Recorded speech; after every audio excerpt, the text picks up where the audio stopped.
comecemos assim. Há quantos anos é que tu danças? 20. 20 anos? Tu tens que São 23, não é? São os 4, não tenho 24. Já tens 24? Ah, pois tens. Pois, Faz hoje, mas eu fiz em fevereiro. pois é. Fosse 20 anos. Caraca. Está a gravar, tá. Não, estava a pensar porque de facto eu acho que É uma nunca tive vida tanto tempo dedicado a tanta coisa. Sim, sim. E quando me falam, por exemplo, tenho colegas de trabalho, né, que já estão há 20 anos na área, e pensei, 20 anos é imenso tempo. Mas depois também penso, não, mas calma, mas eu danço há 20 anos, portanto é mais ou menos, embora ainda seja muito nova. Yeah. É Eu quase... Desculpa. Eu não me lembro de não dançar. Porque era tão pequena, Sim, que é um bocadinho por aí. Sim, não tens muita memória, eu não me lembro de não dançar. Lembro-me da minha vida as rotinas serem todas à volta da dança, tipo sair da escola para ir para a dança. E claro que os anos foram se intensificando, as horas de treino, os ensaios, depois comecei a dar aulas também, digressões pelo país, muito giros. Tu quase, pode-se dizer, quase já na barriga da tua mãe dançavas, não é? Talvez, mas sabes que eu não pedi para ir para a dança, eu não sei porque é que entrei. A questão é esta, eu só me lembro de dançar, não me lembro de um dia ter dito à minha mãe, olha, quero ir para o balé. Não, foi só, pelo que eu percebi, se a minha mãe me contou, eu não me lembro, eu acho que fui experimentar uma vez uma aula qualquer e acho que a professora gostou de mim e disse, olha, sim, ela pode continuar e tal, e a partir daí fui ficando sempre. Ok, e hoje dás aulas e de vez em quando ainda fazes, ou não? Já não eu lembro de teres-me contado uma história um bocado, a tua mini tragédia à volta disso, que não é uma tragédia, mas... Quando eu rompi o ligamento, quando parei, sim, isso foi há 2011, foi há 8 anos, exatamente, tinha 16 anos. Metade desses 20 anos. Sim, ou seja, por norma as bailarinos têm sempre uma lesão qualquer, há sempre qualquer coisa que lhes estraga ali momentaneamente. Sim. Mas como eu nunca dancei a um nível profissional, não considero que tenha sido profissional, aconteceu, rompi o ligamento, eu torcia muito os pés. E pés de bailarina, ninguém quer ver. Eu torcia muito os pés, torcia, houve um dia que torci e não me consegui levantar do chão. Pronto, tinha rompido o ligamento no tornozelo, fiquei parada de fevereiro a junho, 4 meses, 4 meses por aí, mas ainda fui a tempo de retomar os ensaios todos para participar no espetáculo de junho. Mas foi muito complicado nessa altura porque eu dançava, né? Adorava dançar e de repente estava ali privada daquilo. Foi um bocadinho. Eu era uma garota. Eu sabia que ia voltar a dançar, mas eu sabia que às vezes é preferível tu partires qualquer coisa e recuperas a 100%, porque romper o ligamento estás bem, mas nunca estás bem. Por exemplo, eu ainda hoje não faço exercício físico, correr e tal, sem um pé elástico. É psicológico, mas eu não consigo. Porque foi daí, ficou-me, então a partir daí, tenho o tornozelo super diferente um do outro, na altura fiz imensa fisioterapia, lasers, não sei o quê, para fortalecer e tal, porque os bailarinos, porque o mês parado para um bailarino é muito tempo, é o suficiente para tu começares a perder força, elasticidade, tudo. Sim, é como se uma pessoa deixar de ir ao ginásio também durante um mês. Tal e qual. E depois, a partir daí, isso foi ir abaixo para dar um salto, porque depois nesse ano eu comecei a dar aulas, andei em digressão pelo país com o musical do Panda, integrei a equipa enquanto bailarina. Já vais explicar melhor isso? Sim, e foi, eu acho que às vezes é preciso ir abaixo para ganhar impulso para subir. Sim. Enquanto mais abaixo vais, às vezes mais impulso ganhas para subir. Eu vi isso na altura assim.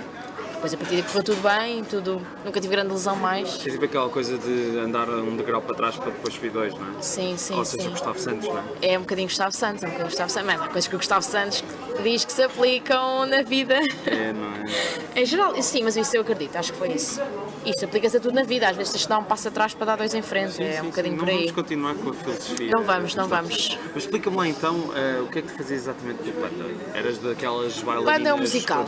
O Panda é um musical composto por atores... Não, as pessoas baralham, as pessoas confundem. Vamos elucidar. O Panda teve... Quando eu integrei o musical, era o 2º ano de musical. O primeiro ano tinha sido Panda vai à escola e o meu foi o Panda Um Passeio pela Cidade. Tanto que eu fazia de comerciante, fazia de astronauta no museu, que ele ia passear na cidade, a cidade tinha um museu, depois era a altura de Natal, fazíamos também de pinheiro de Natal, prendas de Natal, tudo. Então o que é que eu fazia? As pessoas pensam que é um espetáculo de leitura fácil, é de crianças, mas é muito trabalhoso. Eu entrava em palco 14 vezes. Eu mudava de roupa para aí 10 vezes. Isto é muito. Num dia tens 3 espetáculos destes, imagina, chegava ao fim do dia. Não é um é muito cansativo. Então o que é que eu fazia? Pronto, tu tinhas os momentos de teatro, que era com os atores, e depois os momentos que era musical, tinhas os momentos musicais onde nós entrávamos. Sim. Éramos 4 bailarinas ou 5 para aí, todas as minhas colegas, ainda hoje eu danço com elas e somos amigas já desde muito pequenas, também começámos a dançar todas juntas. E pronto, integrávamos os momentos de dança, era que era muito giro, porque tu não tens noção o que é uma criança ver o Panda ao vivo. É loucura. Eu, quando trabalhei na Universal, assistia a um concerto do Panda. É loucura, surreal, é loucura. É loucura a nível. Nós interagimos com as crianças e termos que basicamente ser arrastadas para fora da multidão, porque as crianças ficavam Parece quase completamente loucas. um comício nazi, quase. É quase, está perto. Só falta eles estenderem a mão ao Sim, Panda. tal e qual. Então andámos em digressão, fomos a Guimarães, Gondomar, Évora e acabámos no Campo Pequeno, aqui em Lisboa. Clássico, Básico. as digressões do Panda. Básico. Enquanto que o Festival do Panda é só num sítio, por norma, na margem sul, acho eu, até na Caparica, o que é. Não era no Porto, no Estádio do Dragão? Houve Não. uma altura que era. Se calhar em dois sítios, cá também pode ser cá e lá, não sei, ter duas datas, não sei. Mas eu sei que cá há de certeza. Mas sim, não é que talvez também tenha existido lá. E quanto à digressão, foi espetacular. Foi as notas a caírem na escola. Não foi bem assim. Foi um bocado. Eu tenho que confessar que mexeu com tudo, né? Porque eu nesse ano estava a dar aulas, tinha os meus ensaios, tinha os ensaios para o PAN, andava em digressão pelo país e pelo meio estava a estudar, ia para a faculdade, né? Só naquela. Yeah. Mas foi muito giro, foi uma altura. E muitas vezes as pessoas iam-te perguntar: como é que tens tempo para dormir? Eu tinha, mas sabes que há uma coisa que eu percebi que o nosso corpo faz, que é quando estás muito cansado, a tua memória começa-te a falhar, não retém as coisas. Sim, é verdade. E eu na altura o que é que eu sentia? Eu não me lembro de muita coisa desse ano que eu vivi depois, eu não me lembro. Há pessoas que me dizem, lembras-te quando fomos, não sei, não me lembro. E há fotos minhas de onde eu fui, eu não me lembro. Eu estava tão cansada, porque depois era ano de exames na escola, a pressão era muito grande também na escola. Eu não me lembro. Até em 2011 é o secundário, não é? Estava no 11º ano, sim. E não era o ano mais importante de todos, mas era um ano bastante importante porque eu podia ter entrado com essas provas para a universidade. Pronto, eu percebi isso, que o corpo, houve ali uma altura que desligou o cérebro. Mas pronto, depois ficou tudo bem e acho que isso me deu estaleca para hoje em dia conseguir conciliar mais coisas. Mil e uma coisas. Sim, eu não consigo fazer só uma coisa. Não, é que ainda por cima estás na profissão que exige nada de horários. Nada de horários e sim, completamente. Era o que tu querias sempre? Era ser uma jornalista dançarina? Não me considero que seja jornalista dançarina, bailarina. Sim, desculpa, não gosto do termo dançarina, acho que é muito... Mas há uma grande diferença? Não, acho que é só dançarina... bailarina mais para o balé? Sim, bailarina é mais a sério, né? Mais bailarina. Agora dançarina é mais tipo... Isso é o que dizem os meus primos que não percebem nada. Sim, quase num hot club or something. E então, o que é que eu sempre... Eu houve muito tempo que quis seguir dança, muito tempo. Cheguei a ir ao conservatório, fiz montes de cursos de dança no conservatório no verão e fazia muito mais no verão. Dancei também na companhia Olga Roriz, fiz ali uns cursos com ela, espetacular. Olga Roriz era uma referência para mim e inabalável na dança. Depois, houve uma altura que tive de decidir, né? Ou dança ou algo mais. Fui pressionada, devo dizer, pelos meus pais, eles queriam imenso que eu seguisse farmácia, que eu acho que não tem nada a ver comigo. Queriam que eu seguisse farmácia, acho que tu conheces, né? Acho que não me estás a ver atrás de um balcão, então, que era um Benarô. Estás vestida de verde, o que até te ajudava-me a fazer Se calhar, mas então eu pensei assim, jornalismo. Eu sabia que queria letras, sabia que queria qualquer coisa ligada às letras, às humanidades. Isso é uma coisa, no secundário também seguiste humanidades? Segui humanidades. Foi mais ou menos nono, 10º ano, eu sabia mais ou menos o que eu queria. Depois fui afunilando os interesses e pensei, o que é que eu posso fazer daqui? E pensei, vou ser jornalista. Mas eu não queria ser a jornalista de hard news, eu sabia que nunca seria isso. Sim. Eu sabia que queria contar histórias. A dança é contar uma história, só que é com o teu corpo. O jornalismo é contar uma história com a tua voz. Sim. Aliás, o corpo, a voz. E eu comecei a pensar, é isto. Pronto, e veio uns... licenciei-me em jornalismo, não é? Já há 3 anos, depois comecei na economia, e pensei, isto não é para mim. Mas até na economia, eu via é possível contar histórias também na economia. A economia não tem que ser o PSI 20, não sei o quê, não tem que ser só isso, não é? Nem tem que ser isso. Ou podes contar histórias com o PSI 20. Ou podes contar histórias com o PSI 20, não é? Com as OPAs, com as ofertas públicas de aquisição e de tudo mais. Aprendi muito em 6 meses de economia, mas também foram só 6 meses. Entretanto, fui para a rádio, adorei. Na Antena 1. Já, ou seja, eu entrei no grupo RTP há 2 anos. Adorei e pensei, é isto. E depois eu também sei, acho que a gente sabe que eu tenho muita lata, eu acho que foi também a lata que me levou para a RTP, porque eu não mandei um currículo para os recursos humanos, eu mandei um mail para o Presidente do Conselho de Administração do Grupo RTP. E disse, olá, sou a Ana Luísa, tenho na altura 23 anos, 21 ou 22, lembro que mandei um currículo. Mandei o meu currículo normal, mandei um vídeo e mandei uma reportagem de rádio. Porque eu queria que me vissem e queria que me ouvissem. Porque só assim é que eu sabia que ele podia vir a ser chamada. Mas o que é que tu pensas quando mandas um mail destes? Que nunca ninguém te vai dizer nada. Nesse dia à noite tive resposta. Eles responderam-me, disseram muito bem, olha Ana, não sei o quê, gostávamos muito do teu currículo e tal, vamos passar para a direção de informação da Antena 1. E eu pensei, pá, espetacular, mas pronto, também não passa daqui, ok, pronto, pensei sempre assim. E, entretanto, pá, responderam-me da Antena 1, mandei para lá o currículo, fiz uma espécie de um casting com os colegas meus e depois acabei por ficar eu. Fizemos, pá, 4 ou 5, ali uma manhã de trabalho para avaliar e depois acabei por ficar eu. Entretanto, não ficando na rádio, uma coisa que eu tenho que agradecer sempre à Antena 1 foi abrir uma porta da televisão. E disseram, olha, queres experimentar? Até porque é o costume as pessoas começarem na rádio e irem para a televisão, não é? Sim.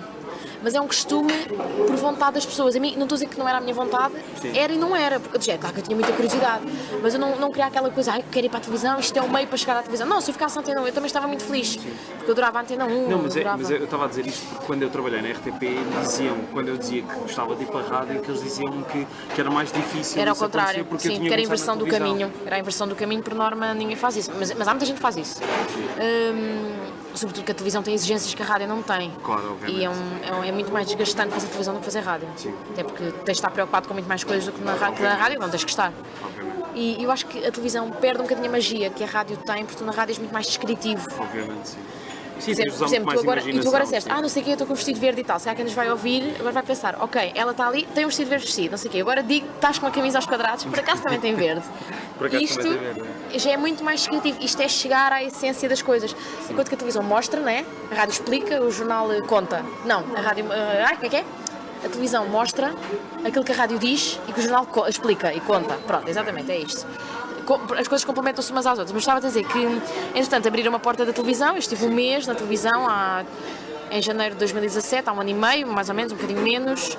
Pá, eu pensei, pronto, isto é muito giro, mas um mês é pouquíssimo tempo, eu acho que 1 ano é pouco tempo, um mês é pouquíssimo tempo, mas foi suficiente para depois me voltarem a chamar, não é, para trabalhar lá. Entretanto, eu tinha estado na Cultura, agora no Portugal em Direto, e o Portugal em Direto eu sinto que é isto, é contar histórias, o Portugal em Direto é contar histórias.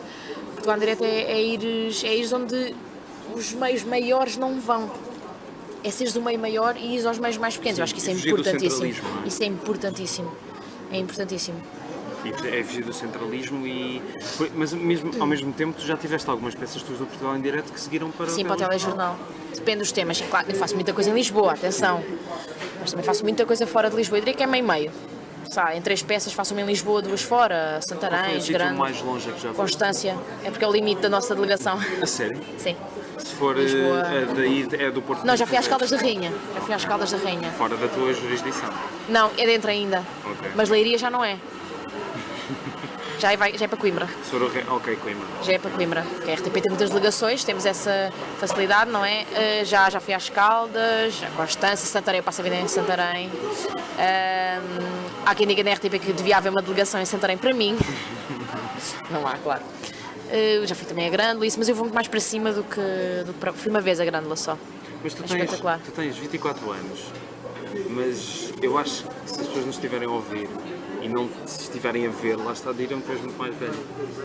Porque lá está, porque tens um arcabouço que não é muito normal na nossa geração. Já me tinham dito isso, mas eu acho que se calhar o problema da nossa geração é que as pessoas frustram-se com muita facilidade e nem sempre se estão a deparar com os obstáculos certos para essa frustração. Sim, concordo. Eu ficava frustrada muitas vezes porque eu não conseguia fazer tudo, mas eu estava a fazer coisas demais, eu andava exausta, né? Para a minha própria memória, se esquecer de coisas, né? Eu sou novíssima, eu era novíssima na altura. Acho que o problema da nossa geração é que está habituado, é tudo muito fácil. É muito fácil porque... tem tudo correr bem, não é? E tem tudo correr bem porque é tudo muito fácil. Precisas fazer um trabalho, vais à net. Nem tens que levantar o rabo da cama para fazer um trabalho. Yeah. Queres aprender qualquer coisa? Pá, na net há tutoriais para tudo, aprendes a fazer tudo. Exatamente. Depois, estás com alguma dificuldade, pá, por norma os teus pais vão ajudar-te, não é? Ou por norma tens sempre alguém que te vai ajudar. Eu acho que o problema é que as pessoas chegam ao mercado de trabalho sem ter levado, desculpa a expressão, porrada antes e não vão saber lidar com isso no mercado de trabalho. Isso é por culpa do quê, na tua opinião? É facilitismo. Eu acho que o problema é, nós tivemos, se calhar, gerações anteriores tiveram tanta dificuldade em chegar a certas coisas que agora querem que seja tudo tão fácil que é do género, os meus filhos não vão passar por isto, vai ser tudo super fácil para eles. Um dia, quando eles vão chegar a mercado de trabalho, depois logo se vê. Não pode ser logo se vê. Isto tem que se trabalhar desde pequenos. Isto tem que se trabalhar desde pequenos. E tu ainda por cima estás numa das áreas que não é mais fácil. Eu estou de uma área muito competitiva. Se as pessoas me perguntarem, e tal, tu achas que mereces estar onde estás, não sei o que, há tanta gente que criou o teu lugar, se calhar. Eu penso assim, sim, se calhar muita gente criou o meu lugar, mas eu também sei que trabalhei para chegar aqui, de algum modo, não é? Não sou o melhor jornalista do mundo, nem pouco mais ou menos, mas também sei que cresço todos os dias. E o grande problema é o grande problema não é grande problema, mas há uma característica muito comum no meu meio, que é as pessoas acharem que já sabem tudo. Já fiz um ano de televisão e já percebi imenso de televisão. Eu não percebo nada de televisão. E eu todos os dias aprendo com toda a gente com quem me cruzo. Toda a gente. E é isso. Na RTP que parece que na televisão parece que ainda vive nos anos 90. Sim, mas até aí tu aprendes com alguém. Não aprendes enquanto formato de televisão, mas aprendes a fazer televisão. Aprendes como é que tu vais lidar com as pessoas, como é que te diriges às pessoas, e ganhas uma estaleca que... Eu já tive para ser posta em tribunal, por exemplo, uma reportagem. Conta isso. Conta mais sobre isso. Não vou dizer onde é que foi, mas fiz uma vez uma reportagem sobre aquilo.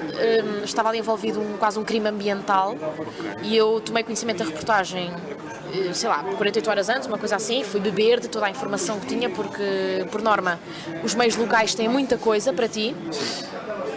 Li imenso sobre aquilo, não sei o que mais, sobre um transplante de árvores. Basicamente eles não estavam a respeitar norma nenhuma num transplante daquela árvore em específico.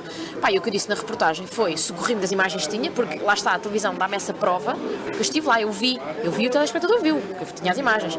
E disse que, como é possível ver nestas imagens, não estão a ser respeitadas normas do próprio regulamento da autarquia, não sei o que mais.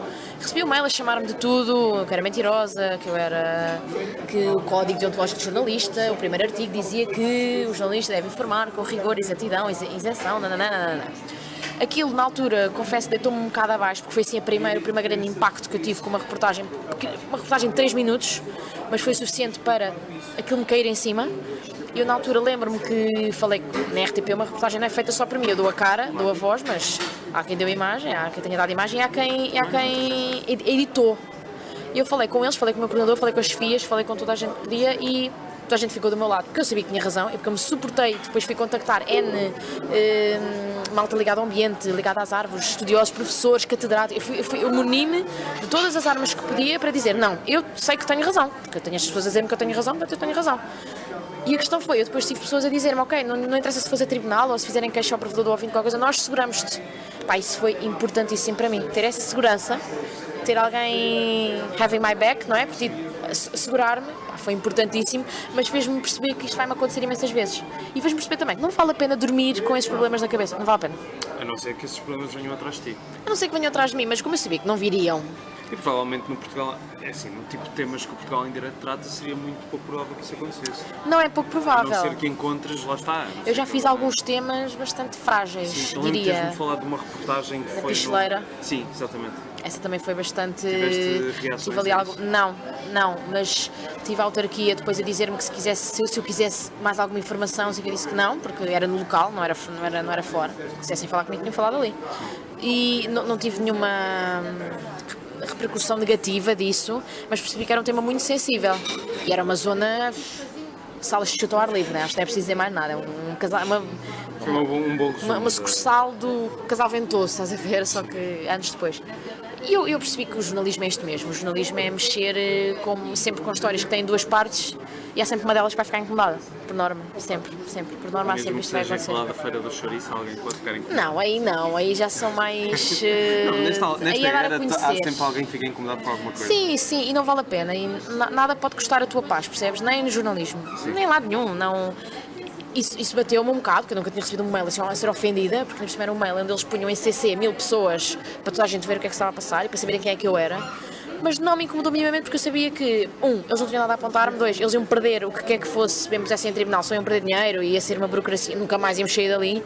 3, eu tinha ali pessoas a segurarem-me, isso era muito importante, porque, não é? Porque eu não tinha metido a pata na poça, se tivesse metido, claro que assumiria as consequências desse acontecimento, mas Não me tinha acontecido nada, portanto estava super tranquila com isso, super tranquila. Em relação, pronto, acho que toda a gente nos está a ouvir, sabe que a tua profissão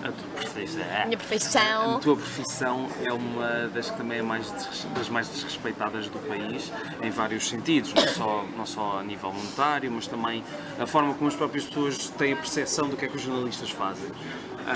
E estava-me a recordar que há uns tempos lembro-me de uma entrevista a um político qualquer, já não sei o que era, e aquilo não era uma entrevista, aquilo foi um tempo de antena em que basicamente o jornalista fez uma pergunta e o homem falou meia hora. Um infotainment. Sim, a questão aquilo foi num programa num telejornal em horário nobre. Pegando este exemplo, tipo, que agora me lembrei, porque é que achas que, por outro lado, o jornalismo parece que cada vez mais tem... Como é que é dizer? Parece que as pessoas são cada vez mais descuidadas a fazer jornalismo, não achas? Isto também, se calhar, agora estás a falar disso, se calhar pode ser um bocado estranho para ti, mas eu sinto que, não sei se é de agora temos mais meios para o fazer ou se é da preguiça que propicia esses meios. Eu acho que há um grande problema. Há um grande problema que é, de repente, toda a gente é repórter, de repente toda a gente é jornalista, de repente toda a gente é comunicadora. Não é assim. Porque estávamos a falar há pouco, não é? Que há muitas pessoas que têm supostos profissionais, e põe aspas nisto, que têm tempo de antena sem ter tido qualquer tipo de formação. O que eu acho que acontece hoje em dia no jornalismo é que o poder económico manda, é que a economia manda, o que é mais rentável? Porque o jornalismo tem que ser rentável, senão deixa de existir também. Porque aquela história do Ardina, não sei o que, distribui jornais e tal, o Ardina também tem que ser pago. E acho que o problema que se põe hoje em dia, estou a dizer problema imensas vezes, acho que a questão hoje em dia é que tem que ser rentável. O que é rentável? Porque é que é mais rentável? É eu ter um político que está no centro, está no epicentro de um acontecimento qualquer, por bons ou por maus motivos, com tempo de antena, ou eu estar a contar que uma história qualquer, mesmo daquelas que eu conto, não é? Que se calhar até contribuiu para o desenvolvimento local em Constância, eu estava há pouco a dar como exemplo. O que é mais rentável? O que é que vai trazer mais audiências? Não sei se é óbvio. Esta é a ditadura. O jornalismo, eu vejo muito o jornalismo como um quarto poder, e é verdade, eu sinto que tenho imenso poder nas mãos, porque o facto de ter feito uma reportagem que me valeu quase ser posta em tribunal, caramba, eu tenho muito poder nas mãos, e tive muito poder nas mãos. E os jornalistas, às vezes, é que eu acho que não têm essa noção. E por isso é que as pessoas também não percebem o peso que a televisão tem, sobretudo quem faz televisão.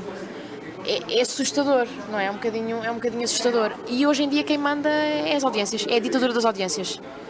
Mas, mas a questão é, ok, isso é óbvio, sim, os jornalistas, apesar de não serem bem pagos, também têm de comer, mas eu diria, mesmo quando pegam nesses temas de grande audiência, eu sinto que não há... Não há isenção nenhuma. Sim, não há isenção nenhuma. Esse caso em particular assustou-me imenso, quer dizer, o jornalista tem ali a oportunidade, já não lembro que político era, se calhar já foi para há 2 ou 3 anos, mas lembro-me que era um político que, ou estávamos em época de eleições e tens que ver que há políticos e políticos, tu tens políticos que controlam... Mas isto era tipo, eu não tenho a certeza, eu acho que era o Paulo Portas, não tenho a certeza. Isto foi antes de Sócrates, mas...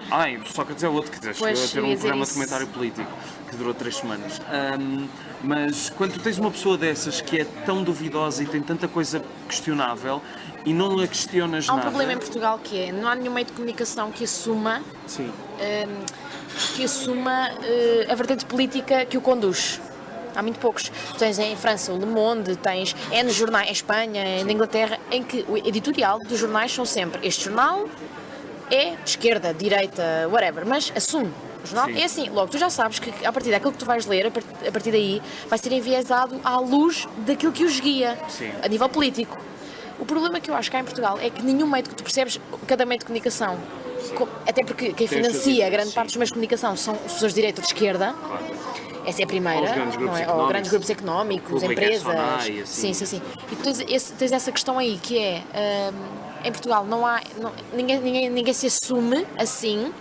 E isso vai enviesar tudo, porque depois tu vais ter um meio de comunicação que tu não percebes se é de esquerda ou de direita e de repente vai lá ter um gajo do CDS 10 minutos a falar sobre não sei o quê, mas depois não vais ter nenhum do PAN, nem nenhum do Bloco de Esquerda, nem nenhum do Partido Comunista, nem... Não é? E eu acho que o problema é que isso depois altera a interpretação que as pessoas fazem da realidade. Já tive montes de pessoas, agora também não te consigo dar nenhum exemplo prático, mas montes de pessoas que me vieram dizer, mesmo colegas meus, a RTP fez uma reportagem, não sei o quê, então afinal os gajos do Bloco é que não sei o que, não sei o que mais. E eu, sem querer tomar partido, como é lógico, eu fico a pensar, mas ninguém foi ouvir a malta do Bloco. Sim. Então o que é que eles têm afinal para dizer, não é? Porque o mais importante, eu acho que o ponto mais importante do jornalista é ouvir sempre os dois lados de uma história. Mesmo que sejam só 2, mas sejam 10. Tem que só ouvir todos. Porque tu não contas nenhuma história com um lado. A história vai ficar sempre incompleta. Pode não parecer, nunca vai parecer incompleta a quem está lá em casa, mas vai enviesar a maneira como elas pensam sobre esse assunto. Porque se tu mostrares só... Agora estamos aqui num bar, este bar tem um problema. Se tu mostrares só... o bar tem este problema, ouvimos aqui os queixosos, os clientes e tal e tal. As pessoas em casa vão ficar a pensar: aquele bar realmente está muito mal. E porquê tu não foste falar com a gerência do bar? A gerência tem que ter alguma coisa a dizer, nem que seja não dizer nada, porque não comunicar é comunicar. Não é? Mas isso é um pouco contraditório, porque quer dizer, se por um lado a falta de orientação política dos jornais acaba por enviesar as notícias, mas também quer dizer, tendo um lado politizado, esse enviesamento pode ser idêntico, não é? Sim. Por exemplo, acho que em Portugal o único caso de uma publicação que está claramente vincada à sua ideologia é o Observador. Acho que toda a gente sabe que é um órgão de direito. Sim, e tem reportagens ótimas e tem coisas eu também trabalhei lá, não é? Eu adorei. Era por isso que também estava a pegar nisso. Só que por outro lado, acho que o Observador consegue, por outro lado, enviesar mais essa orientação política mais para a parte da opinião e assim, pronto, já sabes que aquela opinião vai ser de direita e vai ser muitas vezes demasiado conservadora, até mesmo para o meu estômago. Não é que eu seja conservador, não sou, mas às vezes acho que tolero conservadores, mas em excesso acho que também é como beber em excesso, também faz mal. Tudo em excesso faz mal. Mas por outro lado, acho que eu sinceramente até prefiro como nós estamos nesse aspecto, sabes? Porque lá está, porque por outro lado... Dá-te a liberdade. Não, e proporcionaria mais essa vontade de conseguires ouvir os vários lados. Mas por outro lado isso não acontece. Será por mais alguma coisa? Será por outra coisa? Não te sei dizer. Não estavas à espera de responder perguntas tão complicadas? Não estava à espera de ter que pensar tanto, Rui. Não, estou a brincar. Não te sei dizer porque eu não me cinjo, por exemplo, a um órgão só de comunicação. Eu, quando preciso de mais informação, vou procurar noutros. Sim. E nunca leio só um órgão de comunicação em relação a qualquer assunto. É muito raro. Sim. É muito raro. Eu trabalho na RTP, mas é muito raro eu ficar-me pelas peças da RTP, ou mesmo de multimédia, escrito, não tem que ser só a televisão, a rádio. É muito raro eu ficar-me por ali. Porque é muito importante. Isso acontecia, por exemplo, muito nas madrugadas, que era... Eu fazia as minhas madrugadas, né? Nos noticiários, na Antena 1. Eu ia sempre ouvir a TSF, Renascença, e eles pegavam sempre nos assuntos de maneira diferente. E isto depois já tem a ver com a ótica do jornalista. Para mim, um assunto deve ser pegado por aqui e para outro jornalista pode ser pegado de outra maneira completamente diferente. Eu achar, não, mas isto deve ser contado é assim. E alguém diz, não, para isso não deve, não, isto deve ser contado é assim. Sim, o ângulo. Eu acho que às vezes, se calhar, o que falta é o diálogo entre os jornalistas. Os jornalistas não falam uns com os outros. Pegam numa notícia e fazem, pega nesta notícia e tal, não sei o quê e tal. Por nome, a Lusa, que é aquela base, não é? Dá sempre ali algum apoio, tu percebes mais ou menos. A Lusa diria que é aquele jornalismo neutro, que é da agência. E depois tu pegas e eu acho que falta um bocadinho isso nas redações, falta discutir. Mas ao mesmo tempo não há tempo. Porque é tudo para ontem. É tudo muito rápido. Mas isso sempre foi, não é? Sim, sempre foi, mas... Porquê é que antes havia esse espaço para diálogo e hoje não há? Porque as coisas estão cada vez mais aceleradas. Não era assim. Quando diz antes era assim. Eu acho que há 20 anos não era assim. Não, estou a dizer antes era assim, um ser para ontem. Aliás, era sim, mais ainda claro, para ontem. Mas sei lá, mas tu fechavas uma edição, estava fechada a edição. Se houvesse alguma retificação dessa edição, era no dia a seguir ou assim. Agora, se for preciso, há temas que voltam a abrir a redação, não é? Sei lá, uma coisa política, claro que tem que ser um tema muito sério para voltar a abrir uma redação, mas é tudo muito rápido, não há tempo para mastigar assunto nenhum. E nem dá tempo às vezes para fazer as notícias como deve ser, porque eu apanho cada calinada. Sim, também, devo admitir que sim. Os jornalistas deviam ser exemplo, não é? De bom falar, bom escrever. Mas eu acho que esse é um grande problema, não há tempo. Não há tempo para ter tempo. E o tempo perguntou ao tempo. Quanto tempo? Não tem nenhum. Neste momento não tem nenhum. Um bocado por aí. Já foi tudo. Portanto, acho que as pessoas já conseguiram perceber que tens um percurso muito eclético. Muito singular, não diria muito singular, acho que é uma palavra mais bonita. A dança e o jornalismo e passaste, lá está, pela Antena 1 para o Observador. Sabes, é comunicação. Mas tu voltarias à rádio, por acaso? Sim. Gostarias agora se houvesse essa oportunidade. Para fazer o mesmo? Sim. Porque nós não explicámos, tu estavas a fazer os noticiários. Sim, ou seja, eu estava na rádio, há um Portugal em Direto também na rádio, que fez com que o Portugal em Direto da televisão, que antigamente se chamava Regiões, mudasse também de nome e passasse a ser tudo Portugal em Direto. Pronto, tudo bem.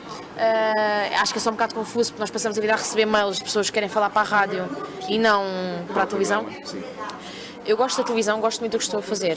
Voltaria para a rádio, efetivamente, se fosse para contar este tipo de histórias também assim, porque eu estava na rádio, estava em turnos, fazia a informação do dia-a-dia, fazia as hard news e em reportagem quando tivesse que ir, mas era sempre por coisas locais, não é? Presidente da República, Primeiro-Ministro, coisas assim do género, nunca era para fazer este tipo de coisas. Mas eu adoro, acho que a reportagem é uma coisa que te permite contar histórias que as hard news nunca vão permitir, como é lógico. Sim, voltaria, acho que voltaria, se houvesse essa oportunidade, claro que seguindo agora outros parâmetros, mas sim, voltaria. Tu, quando estavas a estudar, ficaste apaixonada por aquela ideia romântica do jornalismo, quase tipo anos 70, Watergate, missão, e não sei o quê. mudar o mundo. O que é que te levou, o que é que te chamou mais a atenção no jornalismo? Mudar, a capacidade de mudar, a capacidade de contar histórias e saber que as histórias que eu contava podiam mudar alguma coisa.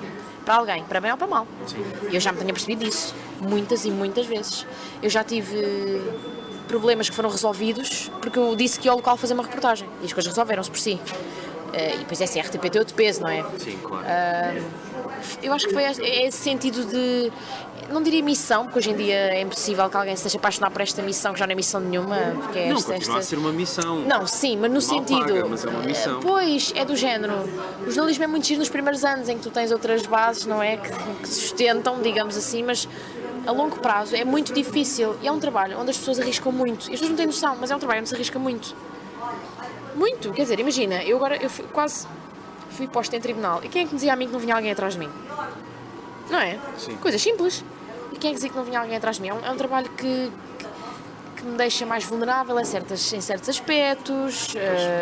E aí também gostava de falar, mas continua. Pronto, mas de resto, se tu me perguntas assim, mudavas agora de profissão e tal? Não. Daqui a uns anos, não sei. Não sei o dia da manhã. A pagar contas exato. Quando eu quiser criar uma família, essas coisas que para já ainda não são prioridade. Queres criar uma família? Quero, claro, quero. Apesar do aquecimento global e quero, dizer não, que o mundo quero vai muito. acabar. Não vai acabar o mundo. O mundo vai mudar.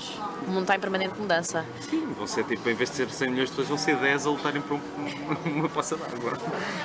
Mas quero ter a minha família. Mas não é uma coisa em que eu penso agora. Sim. Não, estou muito focada no jornalismo, nova, sim, também sou muito nova. No século XVIII. Claro, onde eu já devia ir no segundo filho, não é? E coisas do género.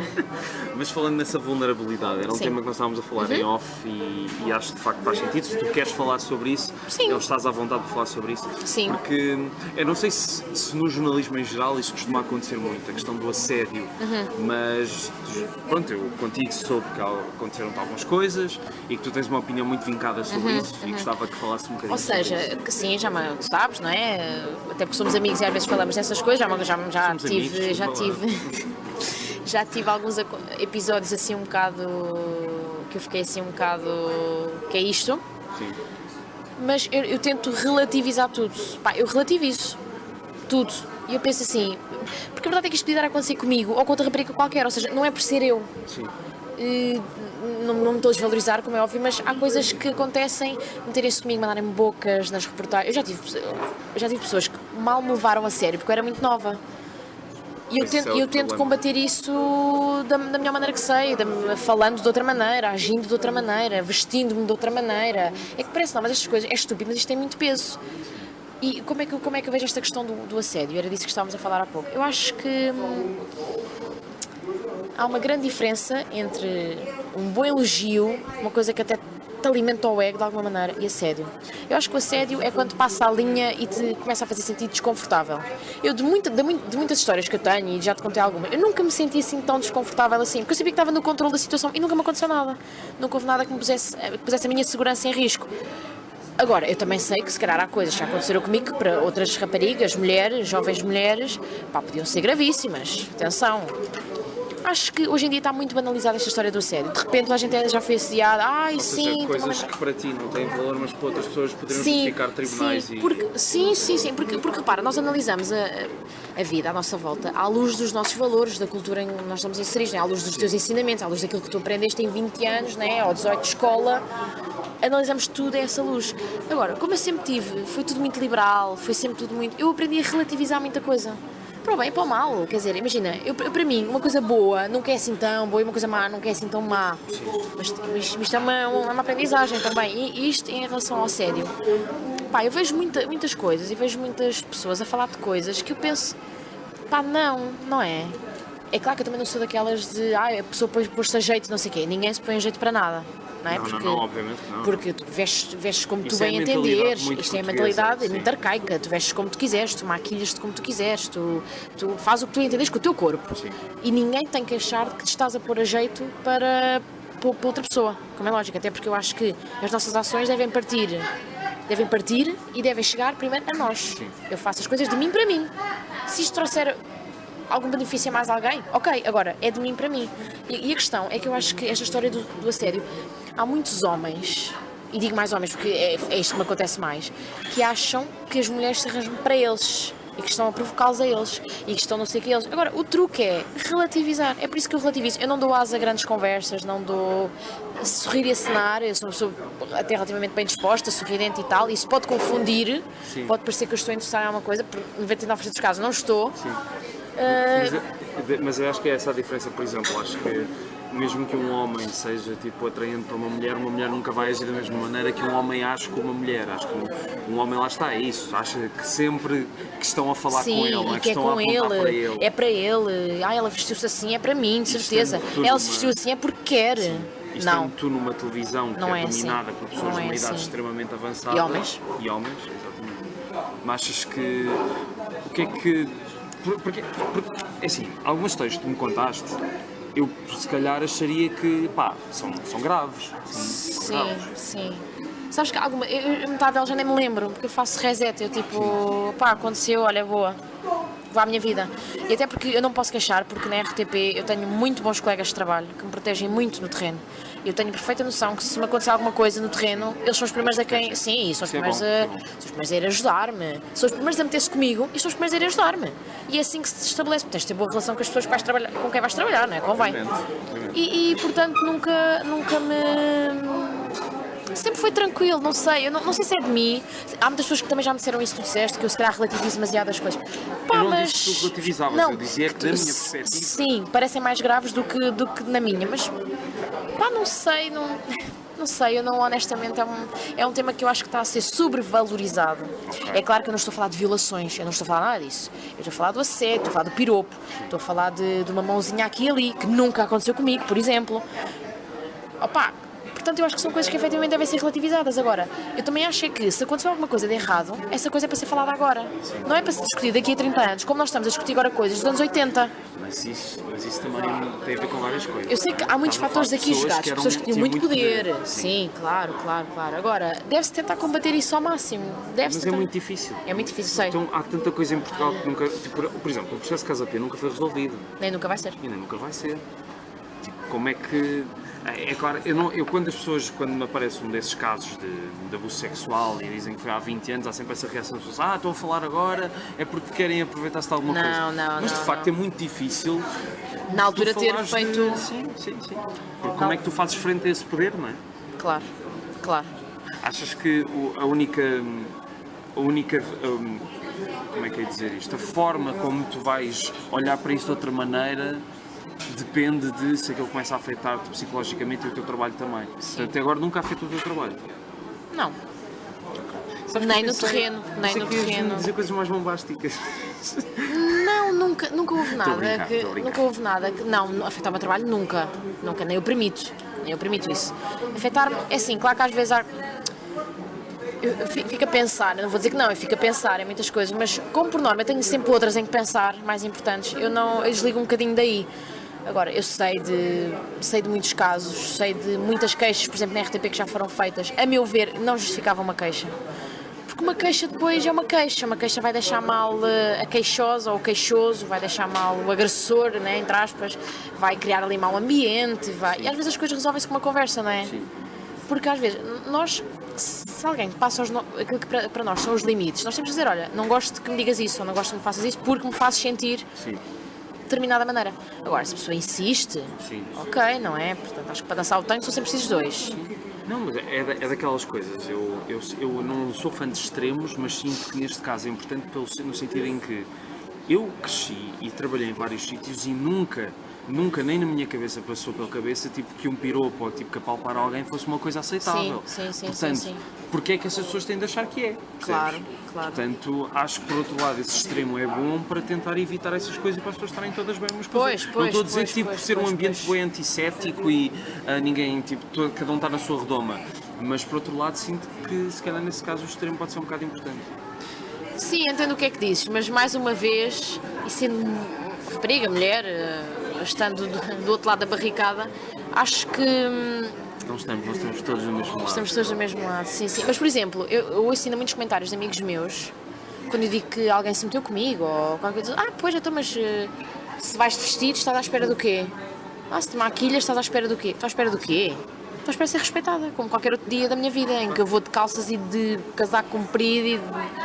Não é? E de gravata aí. Sim, a gravata para cá. Não, por acaso não uso muito gravata. Não uso. Mas sei lá, estou sempre à espera disso, não é? E o problema é que eu acho que o problema é estar mesmo na mente destas pessoas, mas mesmo pessoas da nossa idade, novas. Porque quem me diz a mim que eu é que estou a pedi-las, que o problema sou eu, não é? O que é que está mal aqui? Não sou eu. Não, são as pessoas. Pá, e quanto ao assédio, eu acho que para mim é um bocado isto. Para mim é um bocado isto. Muito bem. Relativizar-se. Então, olha, para terminarmos num tom mais alegre, queres dizer alguma coisa especial para os nossos ouvintes? Queres fazer uma previsão do que é que vais estar a fazer daqui a 10 anos? Daqui a 10 anos não faço ideia, espero estar a trabalhar ainda. Gostava muito de estar a trabalhar como jornalista, já ter um Achas que o filho. jornalismo vai durar assim tantos anos? Não sei, porque não? Ou porque sim? Não, porque sim. Não sei. Eu Não quero acreditar Não que faço a mínima ideia. Nem gosto de pensar assim tanto no futuro, porque acho que, como o futuro é sempre agora, não é? E é tudo para ontem. Não, é verdade. Isto é tudo tão rápido. É que repara, eu há 10 anos, eu lembro perfeitamente o que eu estava a fazer há 10 anos. Desculpa.